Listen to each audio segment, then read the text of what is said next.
I wonder if our master chef gets his recipes from a game.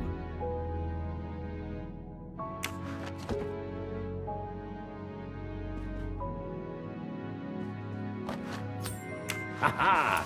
Golden moustache.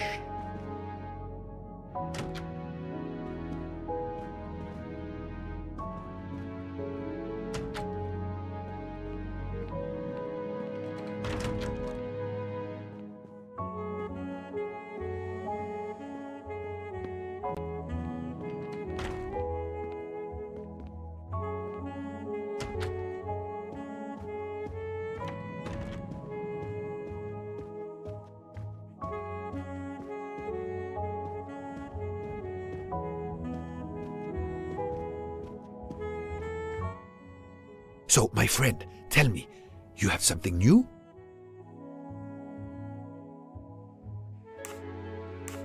Mademoiselle Locke, I know who drugged you. Fräulein Schmidt and our conductor Pierre Michel both admitted putting sleeping pills into your tea. This explains your overdose. They are relieved you are recovering. Michel drugged a passenger? On behalf of the company, I offer my apologies to you, Mademoiselle Locke. Michel will answer for this outrage. Both of them?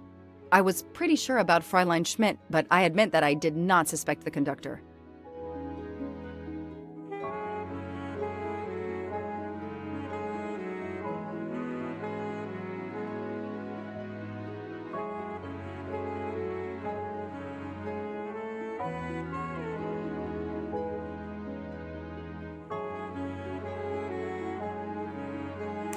I have uncovered multiple connections with the Armstrong case. Pierre Michel is the father of Suzanne Moreau, little Daisy's nanny, and Monsieur Hardman was Suzanne's fiancé. As for Hildegard Schmidt, she was the cook of the Armstrong family. What a coincidence, don't you think? But it's incredible!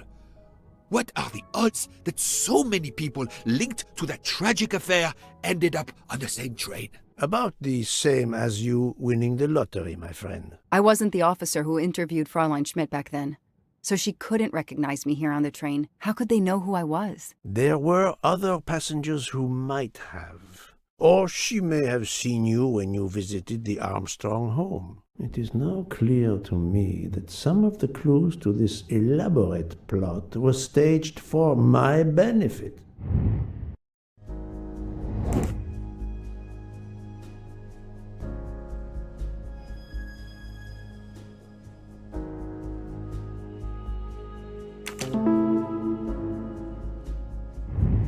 That's the right answer. Some clues and information collected so far could lead to a hypothesis. The murderer boarded the train in Vinkovsky, killed Ratchet, and then left the train immediately. How did you come to that possibility? Monsieur Hardman told me about a short man with a high-pitched voice who threatened Ratchet. Imagine for a moment that this man, wearing a wagon-lit conductor's jacket, killed him while Michel was on the platform at Vinkovsky. This murderer then hid the conductor's jacket in Detective Locke's room, then fled before the train left. Why choose Detective Locke's room? Why, indeed. Let me re-explain from the beginning.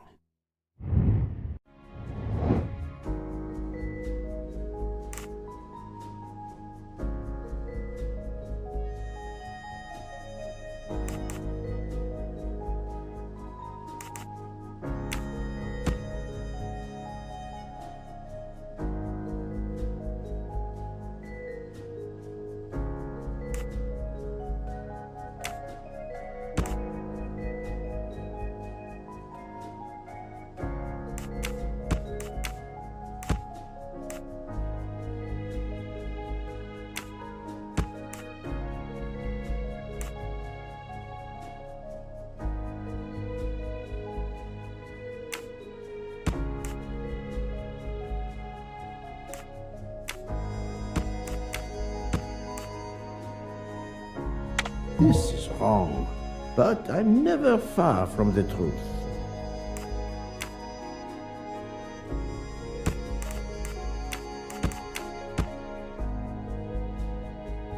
I do not think that's the right answer.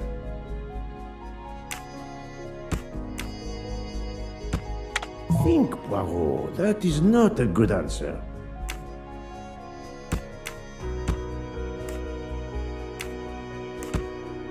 I must admit I'm not right this time. I do not think that's the right answer.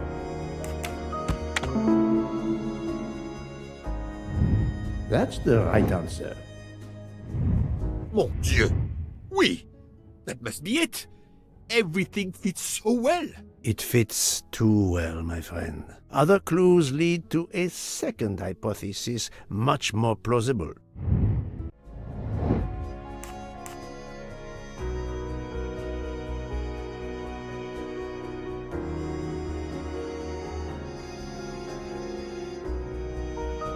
I must admit I'm not right this time. Et voilà. So, we have multiple murderers, all related to the Armstrong case. The murderer from Vinkovsky was a fabrication to turn suspicion away from those on the train. They expected the investigation to be led by some small-town official who could easily be misled. Mr. Poirot? Detective Locke, forgive me. You are an obvious exception. You tracked Ratchet with the tenacity of a bloodhound. Unfortunately for the killers, they not only had you to deal with, but now they had, and I say this with all modesty, the world's greatest detective, Hercule Poirot, dropped into the midst of their meticulous planning. Multiple murderers? Multiple detectives? Poirot, please take pity on me.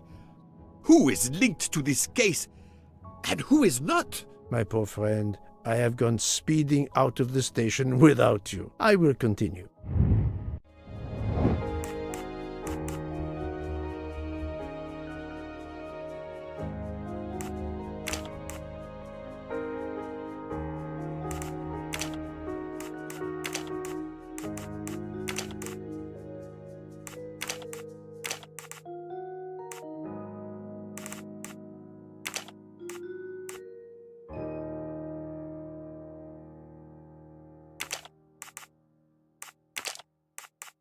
This is wrong, but I'm never far from the truth.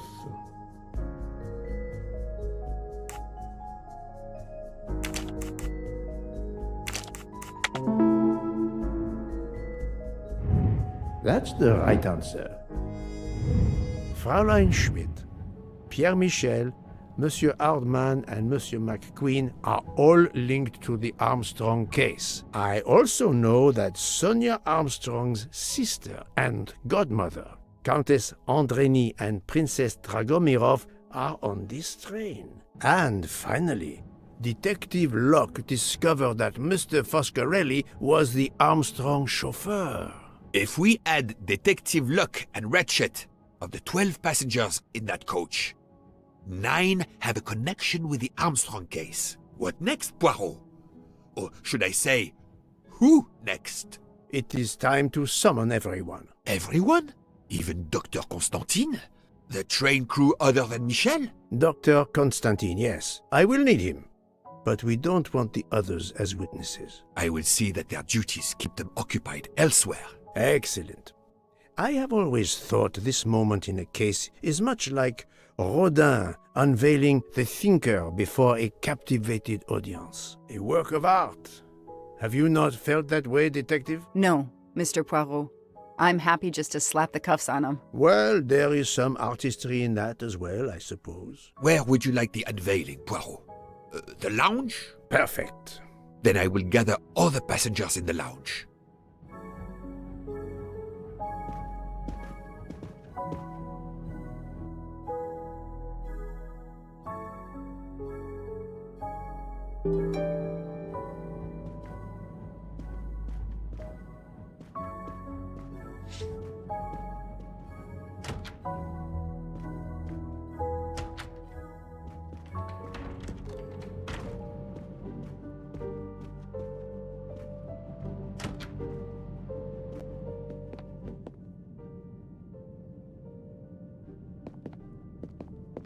Jean, you've mixed everything up again. Oh, I can't find the coffee liqueur for tonight's dessert. Jean, you've mixed everything up again. Oh, I can't find the coffee liqueur for tonight's dessert.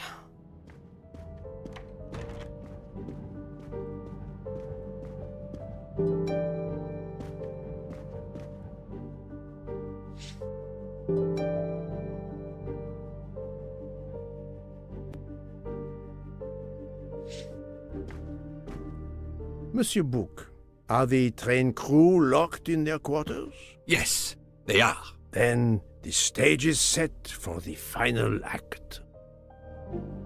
Ladies and gentlemen, I have gathered you together to hear my reconstruction of the murder of Samuel Edward Ratchet, also known as Cassetti. There is not one, but two possible solutions of the crime. I shall put them both before you, and I shall ask Monsieur Bouc and Dr. Constantine here to judge which solution is the correct one. 2 solutions? Mr. Poirot, I am hardly qualified. Nevertheless, your assistance is required.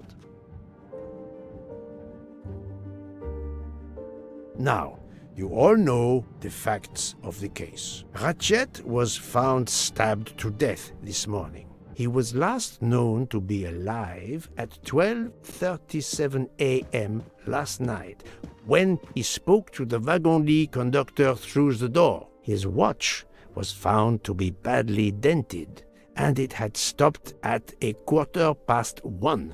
Dr. Constantine, who examined the body, puts the time of death as having occurred between midnight and 2 in the morning. At half an hour after midnight, as you all know, the train ran into a snowdrift. After that time, it was impossible for anyone to leave the train. So, here is my first theory. The enemy, as Ratchet expected, joined the train at Vinkovsky by the door left open by Captain Arbuthnot and Monsieur McQueen, who had just descended to the platform. He was equipped with a wagon-lit jacket, which he wore over his ordinary clothes, and a pass key which enabled him to gain access to Ratchet's compartment in spite of the doors being locked. Ratchet was under the influence of a sleeping draught. This man stabbed him with great ferocity, 12 wounds in all. He left the compartment through the communicating door to Madame Hubbard's compartment. Yes, that's so. Scared me half out of my wits. The murderer thrust the dagger he had used into Mrs. Hubbard's handbag in passing. Without knowing it, he lost a button of his uniform. Then he slipped out of the compartment and along the corridor. He put the uniform jacket into Detective Locke's suitcase to cast suspicion on her. And a few minutes later, dressed in his ordinary clothes, he left the train just before it started off again, using the same means for egress, the door near the dining car.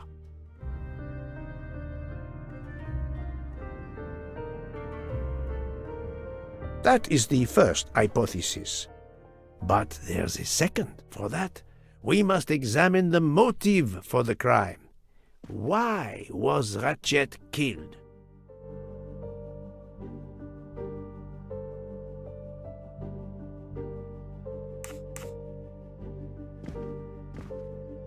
The motive is clear. Revenge, of course. Nothing was stolen. And we know that Ratchet had made many enemies. This was a premeditated crime, meticulously planned.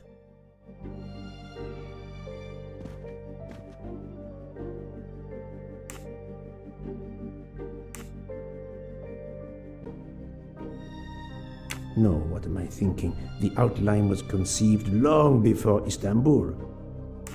Since the kidnapping and death of little Daisy Armstrong, which traumatized many people close to the family. Even when the police concluded that it was Suzanne Moreau, questions remained. Detective Locke continued her investigation, as did others. They became convinced the truth lay elsewhere. We now know who the real murderer of Daisy is.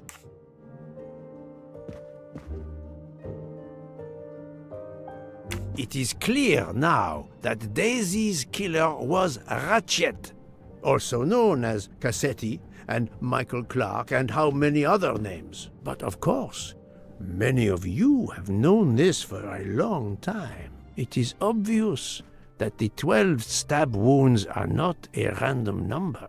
Dr. Constantine's analysis revealed that some stab wounds appeared to have been caused by a right-handed attacker. Others indicated the knife wielder was left-handed. Some wounds were deep, more than one fatal, yet others were not much more than mere scratches. What can explain these discrepancies? This leads us to an obvious conclusion. They are symbolic.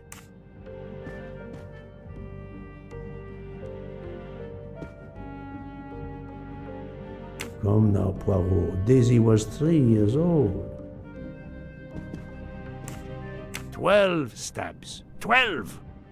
The same number as a trial jury in the United States. But not just a jury of 12 members condemning him to death, but 12 executioners as well. This self-appointed jury had meticulously planned for everything except Snow. snow. The avalanche that stopped us, as well as the presence of not one but 2 detectives on the train. They had to improvise, to hastily add clues and false leads.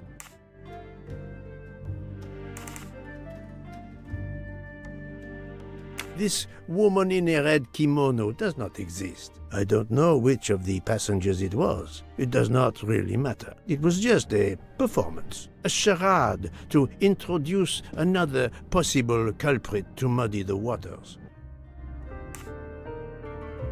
The time on Ratchet's broken watch was deliberately set to conceal the true time of the crime.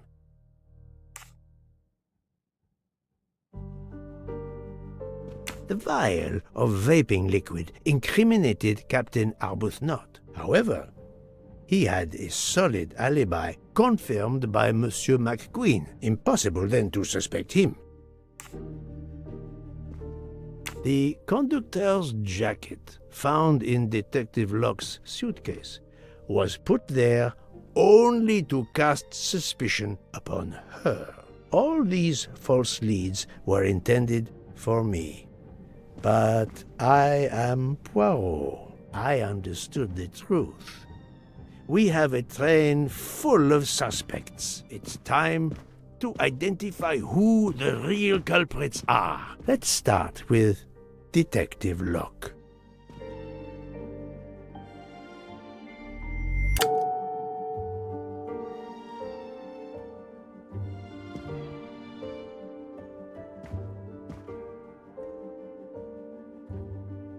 Unfortunately, the fact that she is a police detective does not prove that she is innocent.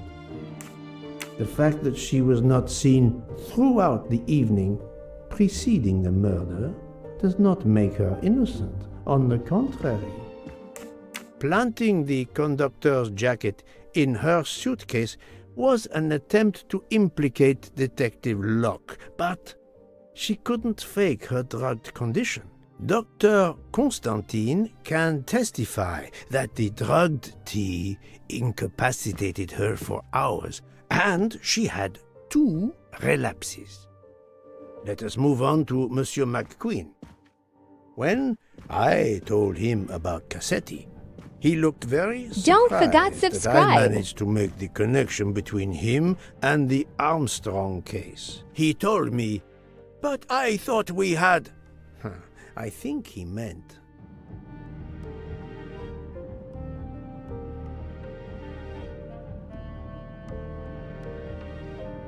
No, he could not think that.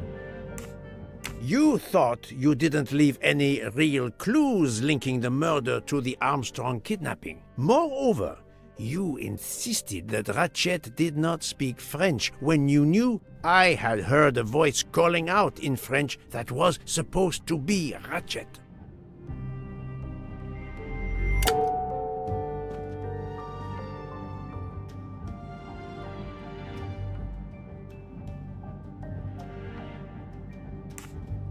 You took some pleasure in leaving me false clues, I think.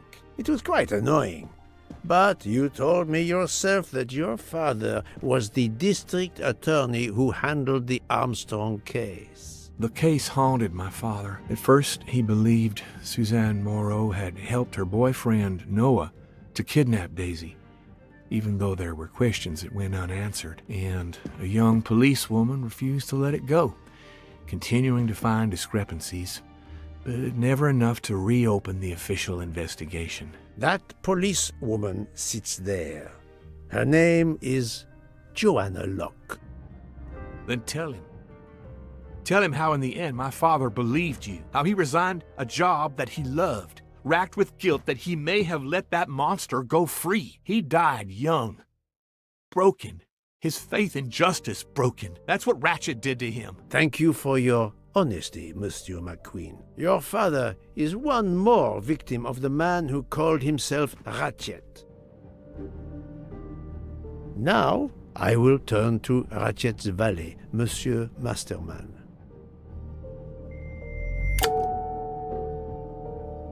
No, Poirot, remember Ratchet's sleeping pills.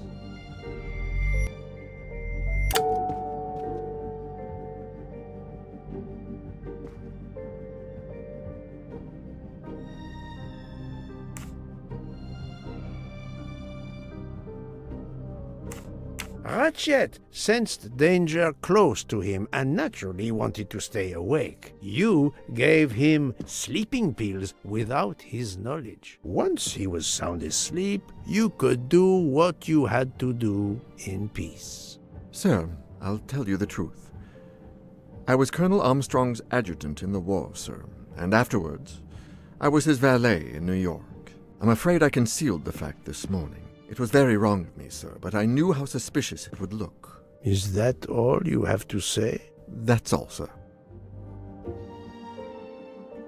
Now, to leave no suspicious stone unturned, let us move on to Monsieur Bouc. What? Me? A suspicious stone?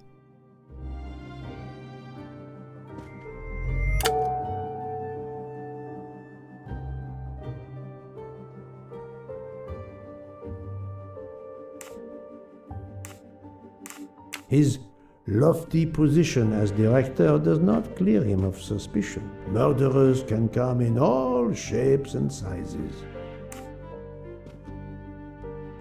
Book, my friend, of course you are not guilty. You did everything you could to get me on this train. What madness would cause you to ensure, and I speak with all modesty, that the best detective in the world could be present to witness your crime? But doesn't our friendship count as well? Most assuredly, but a murderer can wear all sorts of masks, including friendship. Let us consider our ever-efficient wagon-lit conductor, Pierre Michel.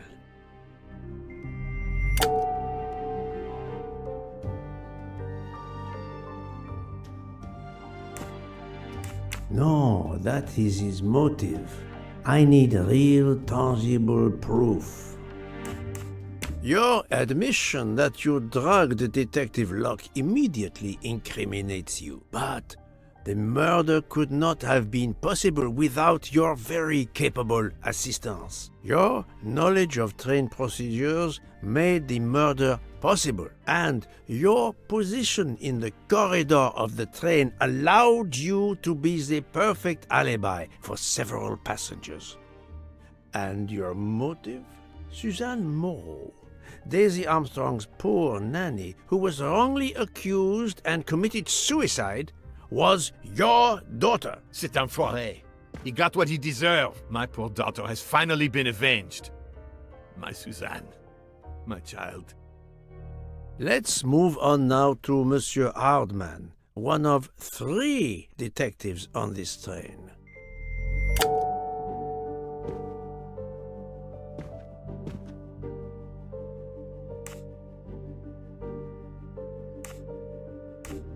He lied about his profession, but he was hired by Ratchet. Why would he kill the man he was hired to protect?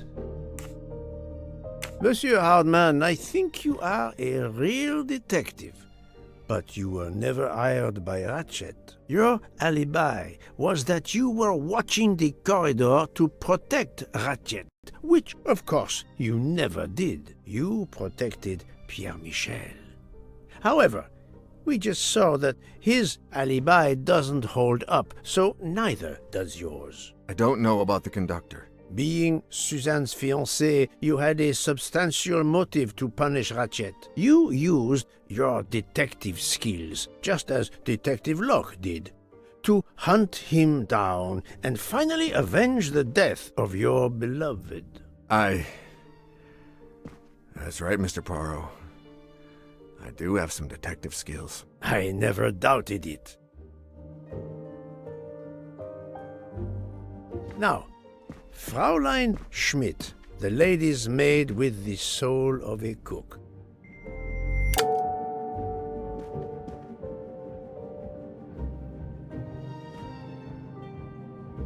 Although she tried to protect the princess when I presented her with the embroidered handkerchief, that's not evidence she committed murder.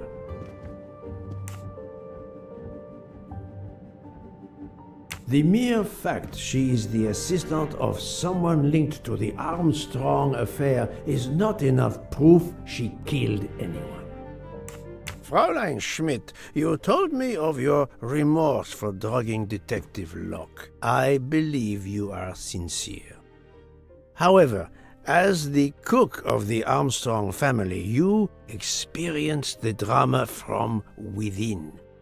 The death of Daisy, then Sonia Armstrong, who died in childbirth, and finally, Suzanne and John Armstrong. So much misfortune in that poor family. The death of this criminal is only justice. Let us move on to Countess Andreny. I was impressed by the earnestness of her husband when he swore to me solemnly on his honor that his wife never left her compartment that night. Should I believe it? Even if it seems logical, it's more complicated than that. I believe Countess Andreny.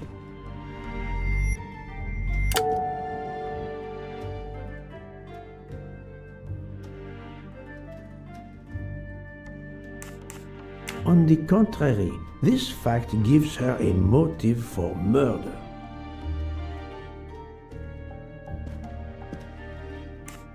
Countess Andreny, being Sonia Armstrong's sister, you had every reason in the world to want to avenge her. But you were incapable of stabbing someone, even after what he had done to you and your family. The night of the crime, you simply took a sleeping pill. I appreciate the irony that nearby, Detective Locke was also in a drugged sleep. When you awoke, you thought the nightmare was over. Rudolph? Hush, my love. Hush. Excellent transition. I was coming to you, Count Andreny.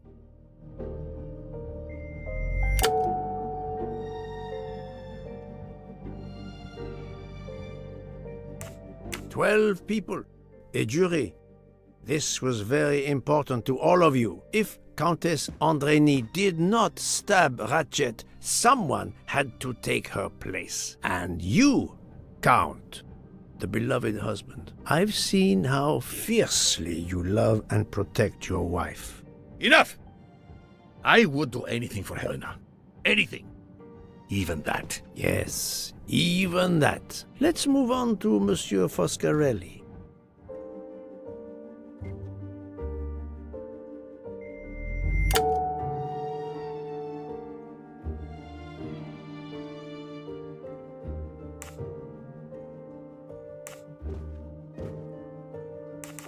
Detective Locke found out that you were the Armstrong chauffeur, and that you planned to travel on the same train at the same time as Ratchet. That is what made her decide to obtain a ticket as well. Unfortunately, she could not prevent the murder. Have you lost your tongue, Mr. Foscarelli? Oh, Daisy. She was the delight of the house. Tonio, she called me. And she would sit in the car and pretend to drive me. And you, Mademoiselle Olson. A champion for the immigrants. A worthy calling. I do not think that's the right answer.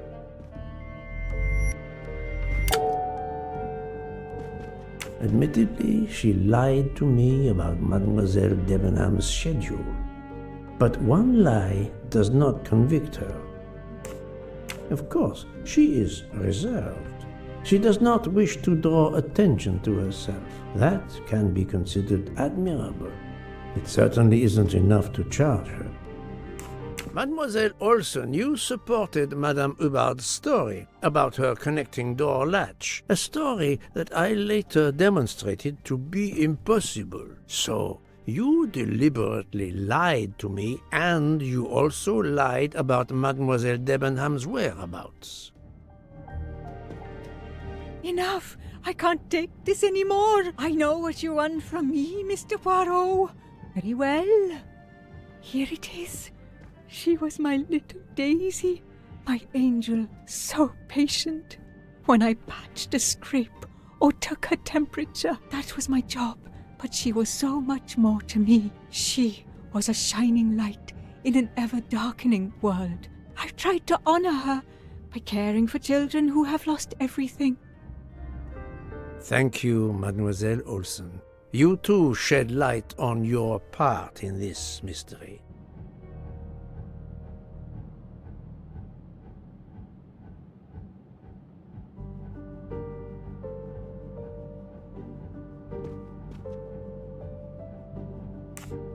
You were Daisy Armstrong's nurse.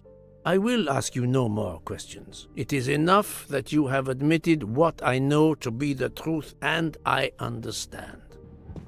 Let's move on. Dr. Constantine. You suspect me? I know none of these people. I didn't know Ratchet either, and I've taken a solemn oath to help people, not murder them.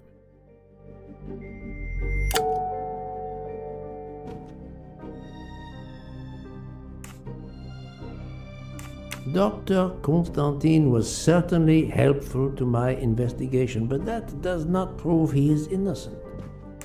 It's true that doctors take the Hippocratic Oath, but that is not enough to exonerate Dr. Constantine. You are one of the few people in this room not to have any connection with the Armstrong case. Moreover, your alibi is confirmed by Monsieur Bouc, whom I would trust with my life. That is very kindly said, my friend. We now come to Mademoiselle Debenham and Captain Arbuthnot, whose relationship was not in doubt from the moment I inspected your room at the hotel. You have a bloody nerve. Indeed, I do. We're getting married. Congratulations. But I would rather talk about your relationship to John Armstrong.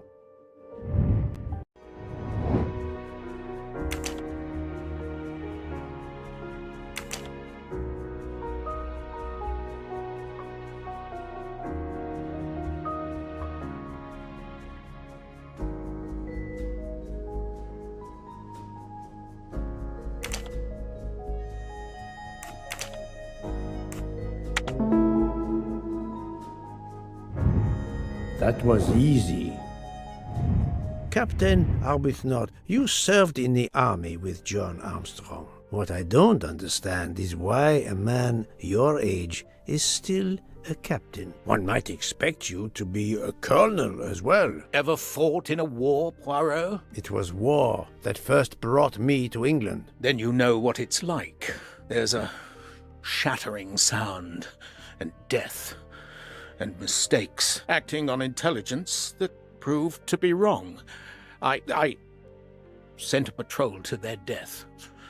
Good men, brave men, wasted. John testified on my behalf at a court-martial. I'm not a colonel. I don't deserve to be, you bloody fool, but I'm also not in prison. John remained my best friend until... There, you have my story. Understand now? Archie, calm down, please. You're right, Mary.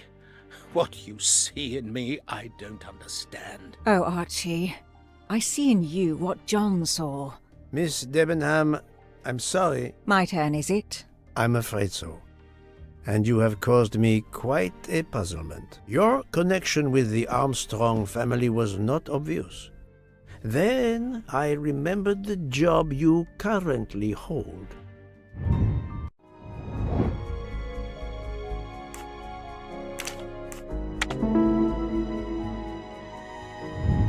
My little gray cells did not let me down.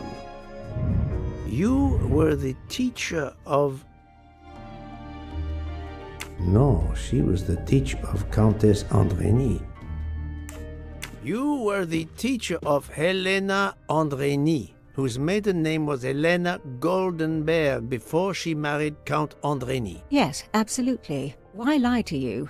She was an excellent student.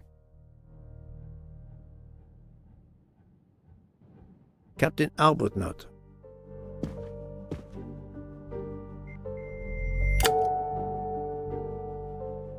No, his vial found at the crime scene was a decoy. You had one of the strongest alibis, thanks to Mr. McQueen. But his testimony melted like a snowflake. There went your alibi. Poof! Unless you have another one. As for you, Mademoiselle Debenham,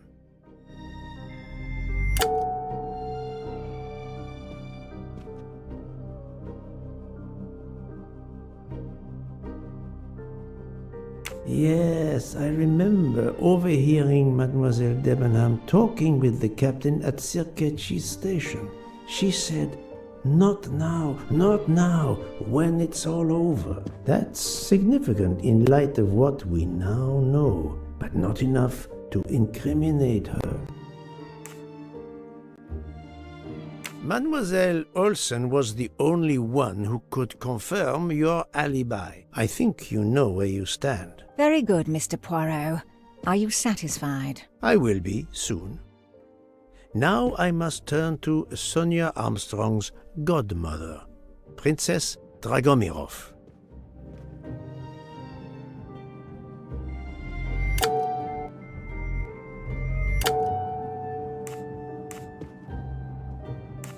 Her assistant is one of the accomplices, but I cannot use this fact to accuse her. Princess Dragomirov, you weren't on my list of suspects at the start, given your social position. I left my social position in a cold country. Do you object to being addressed as princess? I deny people the opportunity. It makes a good story to tell their friends. It also guarantees a good table in the best restaurants. Princess, there is also, forgive me, your extreme physical fragility. It does not stop me when I must be strong. Indeed. Of more importance, though, is the fact that you're the only left-handed person on the train. And the single blow to Ratchet from a left-handed person was very, forgive me, weak. Finally, I'm afraid I know the alibi that you shared with Fraulein Schmidt is false. You have been very thorough, sir. I hope you will permit me to say we are much alike. I am honored. Now it is time to end with Mrs. Hubbard, or should I say...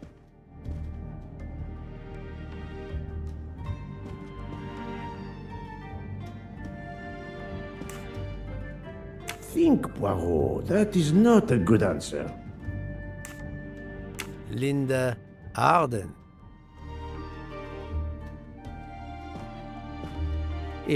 Princess Dragomirov hadn't told me about her relationship with this famous actress, I might not have made the connection. But you are a great actress, madame. Your performance as a flighty, self-involved woman was superb. I never would have guessed something entirely different. As for what ties you to the Armstrong family, it is obvious.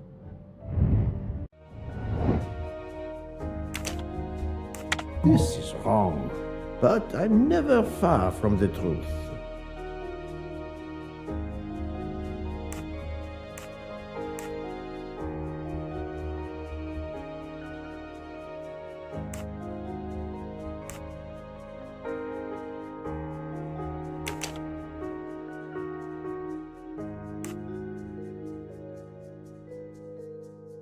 Think, Poirot. That is not a good answer. That's the right answer. Mrs. Hubbard, you are the mother of Sonia Armstrong and Mrs. Andreni.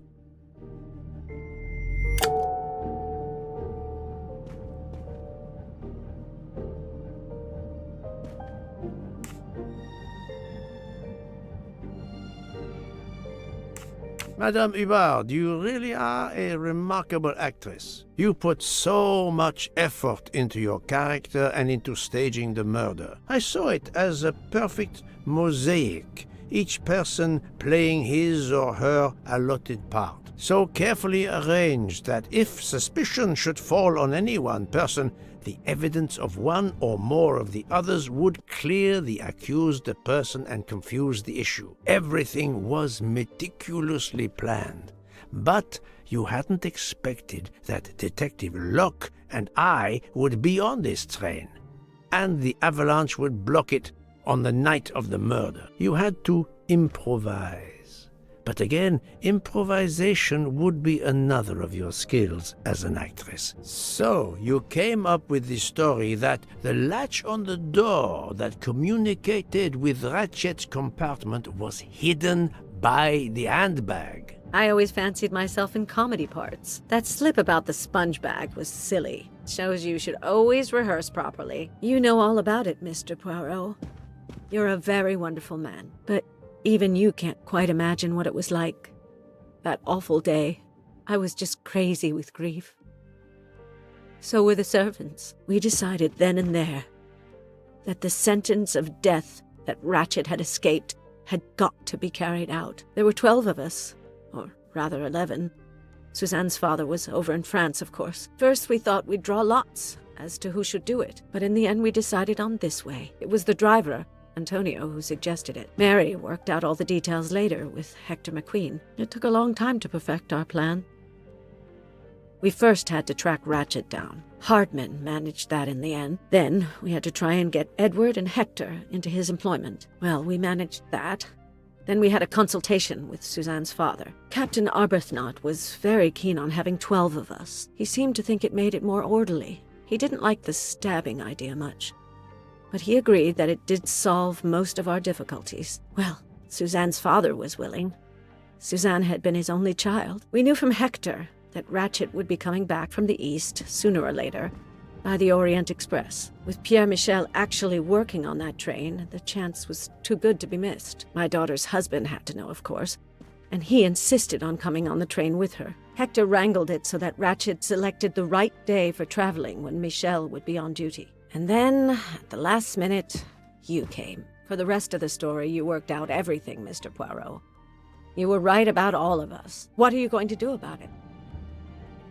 If it must all come out, can't you lay the blame upon me, and me only? I would have stabbed that man 12 times willingly. It wasn't only that he was responsible for my daughter's death, and her child's, and that of the other child who might have been alive and happy now. It was more than that.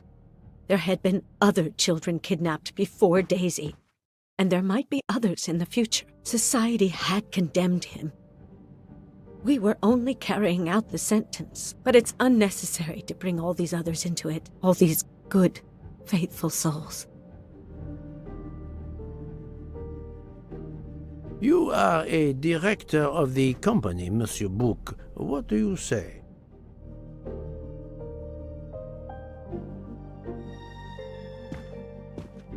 In my opinion, Poirot, the first theory you put forward was the correct one. Decidedly so. I suggest that is the solution we offer to the police. You agree, Doctor? Certainly, I agree. As regards the medical evidence, I think that I made one or two fantastic suggestions. Then, having placed my solution before you, I have the honor to retire from the case.